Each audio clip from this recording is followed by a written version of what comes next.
Статистика показывает, что ежегодно растет нарушение детско-родительских отношений. Над этой проблемой работают учреждения, помогающие семьям, имеющим несовершеннолетних детей и подростков, находящихся в опасном положении или трудной жизненной ситуации. Не обошло это и Мирнинский район. Сегодня в городе Мирный над этой проблемой работают высококвалифицированные специалисты реабилитационного центра «Харысхал». Основанием для открытия реабилитационного центра «Харысхал» послужило появление безнадзорных детей. Дети по разным причинам попадают в реабилитационный центр, одной из которых является нарушение детско-родительских отношений.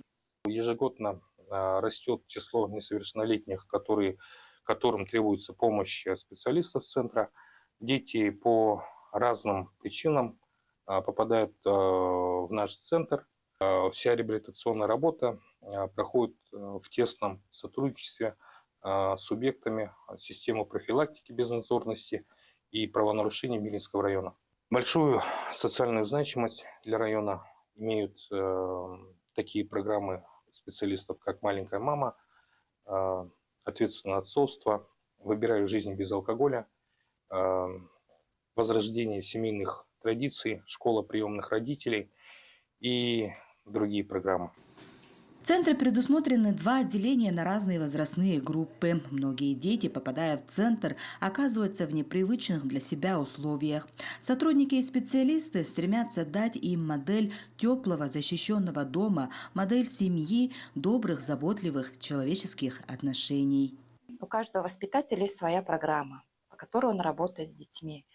Занятия у нас готовятся согласно возрасту детей, подбираются темы и методы и формы работы. В данное время, в феврале, у нас началась акция «Письмо солдату». Сегодня, например, у нас воспитатель Алена Георгиевна готовила с детьми праздничные открытки. В основном в данное время ведется упор на нравственно-патриотическое воспитание в связи с последними событиями в стране.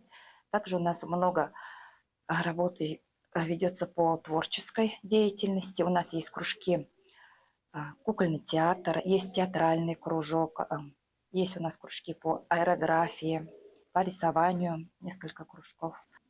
Высокопрофессиональные специалисты обеспечивают как успешную работу с детьми, так и победы коллектива во всероссийских, республиканских и городских конкурсах. Но усилия всех сотрудников центра направлены на решение главной задачи – возвращение ребенка в семью. Анна Васильева, Мирный.